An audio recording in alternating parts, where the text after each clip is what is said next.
अस्सलाम वालेकुम।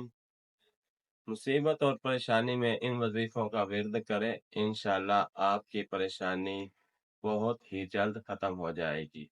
सुनिए इंजीनियर मोहम्मद अली मिर्जा से कि ये वजीफे कौन से हैं। नंबर 87 और 88 में आप सल्लल्लाहु अलैहि वसल्लम ने इरशाद फरमाया कि यूनुस अलैहिस्सलाम ने मछली के पेट में अपने रब को इन अल्फाज के साथ पुकारा था, ला इलाहा इल्ला अंता सुब्हानका इन्नी कुन्तु मिनज़ ज़ालिमीन। और फिर आप सल्लल्लाहु अलैहि वसल्लम ने फरमाया कि जो कोई शख्स अपने किसी भी मामले में, किसी भी परेशानी में इस दुआ के जरिए अल्लाह की तरफ मुतवज्जे हो, अल्लाह ताला उसकी दुआ को कबूल फरमा लेता है।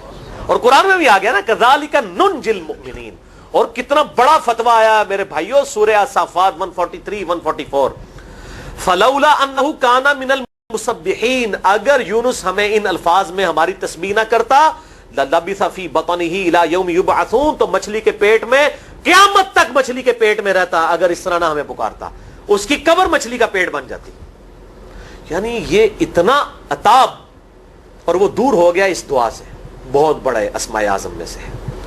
तो ये बेहतरीन दुआ, बेहतरीन वजीफा, अस्माए आज़म में से बेहतरीन चीज, और सबसे बढ़कर जो मैंने बात की कि बेहतरीन इस्तिग़फ़ार, अल्लाह से तौबा मांगने का बेहतरीन जरिया। और किस तरीके से, अल्लाह तू तो पाक है ना, तुझसे तो गलती नहीं होगी, मैं बंदा हूं, गलती करूंगा, तो अल्लाह ने तो माफ करना है ना, क्योंकि जब बंदे ने अपनी आर्जी का इजहार कर लिया है और अल्लाह ताला को बताया अल्लाह ये तेरी क्वालिटी है, तू गलती नहीं करता, तो मैं तो इंसान हूं, गलती करूंगा। तो ये है पहला वजीफा। दूसरा वजीफा वो भी जामिया तिर्मिज़ी में इंटरनेशनल नंबर के मुताबिक 3524 नंबर हदीस है, लेकिन तिर्मिज़ी का तरीक जो है वो ज़ईफ है। ये मैं पहले बता दूं, इमाम तिर्मिज़ी ने साथ लिखा है ये रवायत कमजोर है, लेकिन जरूरी नहीं होती कि रवायत अगर तिर्मिज़ी में कमजोर है तो कहीं और वो रवायत सही नहीं मौजूद है। इसकी सही सनद अल मुस्तदरक लिल हाकिम, तो सही सनद अल मुस्तदरक लिल हाकिम और सुन निसाई अल कुबरा के अंदर मौजूद है। और वो वजीफा है, अनस इब्न मालिक कहते हैं और साद इब्न अबी वक़ास कहते हैं रज़ियल्लाहु ताला अन्हुमा व अलैहिमुस्सलाम, कि आप सल्लल्लाहु अलैहि वसल्लम को जब कभी कोई तकलीफ या परेशानी पहुंचती तो आप सल्लल्लाहु अलैहि व आलिहि वसल्लम हमेशा इन अल्फाज में अपने रब को पुकारा करते हैं, या हय्यु या क़य्यूम बिरहमतिका अस्तगीथ, खुद से जिंदा हर चीज को थामने वाले, मैं तेरी रहमत के साथ तेरी मदद का सवाल करता हूं। अस्तगीस बोलेंगे ना अलिफ के साथ, हमजा के साथ, तो ये सिंगुलर का सीगा होगा, और अगर हम बोलेंगे नस्तगीस नून के साथ तो ये जमा का सीगा बन जाएगा। ये मैं इसलिए बता रहा हूं, लोग पूछ रहे होते हैं जी बाज़ जगह लिखा होता है जनाब नस्तगीस, बाज़ जगह लिखा होता है अस्तगीस, क्या करिए? वो नस्तगीस जमा का सीगा बना लिया जाता है। जैसे दुआ है सुनन अबी दाऊद में अल्लाहुम्मा अजिरनी मिनन नार, लेकिन अगर जमा का सीगा बनाएंगे तो अल्लाहुम्मा अजिरना मिनन नार, 492 सही तरीका है। बाज़ औक़ात किसी एक किताब में ज़ईफ़, तिर्मिज़ी का इसका तरीक जो है वो ज़ईफ़ है, सुन निसाई अल कुबरा और अल मुस्तदरक लिल हाकिम का तरीक जो है वो बिल्कुल सही है। जिस तरीके से सुनन अबी दाऊद और सुनन इब्न माजा में किताबुन निकाह चैप्टर में हदीस है, अगर मैं सजदा जायज समझता तो बीवियों को कहता कि अपने खामदों को सजदा करें उस हक के सबब जो अल्लाह ने उनको दिया। तो अबू दाऊद और इब्न माजा की रवायत ज़ईफ़ है, इसमें शरीक अल कादी मुदल्लिस है और अन से रवायत कर रहे हैं, और मुदल्लिस की अन वाली रवायत समा की तसरीह के बगैर ज़ईफ़ होती है। लेकिन हम इस हदीस को सही कहते हैं क्योंकि इस समा की तसरीह सुनन अल बहीकी के अंदर मौजूद है, अल कुबरा में, तो हम फिर उसकी बुनियाद पे कहते हैं, चूंकि वहां पर सही, लिहाजा इसको हम कहते हैं शवाहिद की बुनियाद पे सही। ये मैं आपको टेक्निकल चीजें बता रहा हूं, ये वो चीजें जो आपके कई वो जो बड़े बड़े उलमा पढ़ के फारिग होते हैं उनको भी ये बातें नहीं पता होती हैं। वो कहते हैं जनाब आप कितू पढ़े हो, और मैं कहना भाई मेरे आइंस्टाइन ते न्यूटन को किसी मदरसे तो पढ़ने की जरूरत नहीं होती, न्यूटन 8वीं क्लास ही नसिया होया है, आज न्यूटन होते PhD होती फिजिक्स थी। मुझे गामदी साहब का जुमला याद आया, उनसे किसी ने पूछा कि ये जो रवायती उलमा है और मौलाना मदूदी आप इनको कैसे देखते हैं?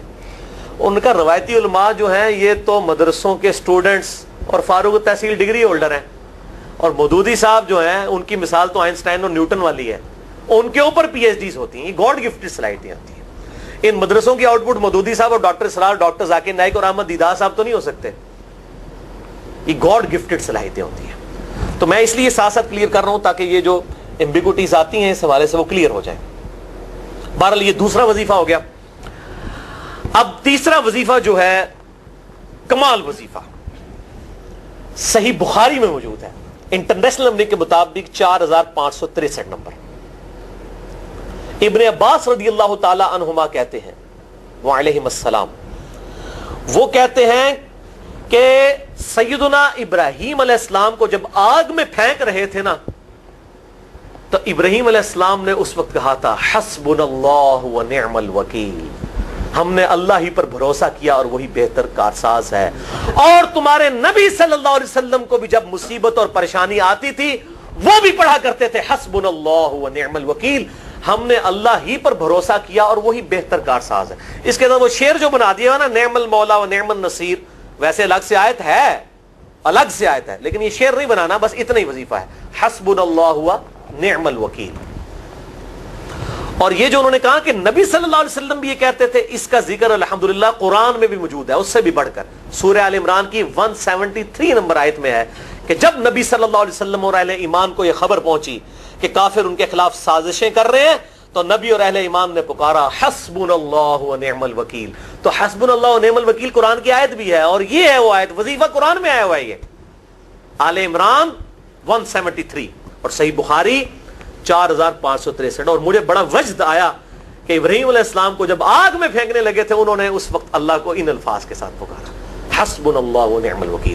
اچھا، یہ جتنے بھی وظیفے ہیں نا میرے بھائیوں، ان کا فائدہ اسی وقت ہے جب آپ کو ترجمہ بھی ان کا آتا ہوگا، ورنہ آپ روزانہ جتنی مرضی تسبیح کھینچتے رہے کوئی فرق نہیں پڑے گا. اس لیے میرا ایک پرسنل مشورہ ہے کہ جب بھی یہ وظیفے پڑھے نا آپ، اردو ترجمہ بے شک آتا بھی ہو رہا ہے، ایک دفعہ اپنی زبان میں اس کو ریپیٹ کریں.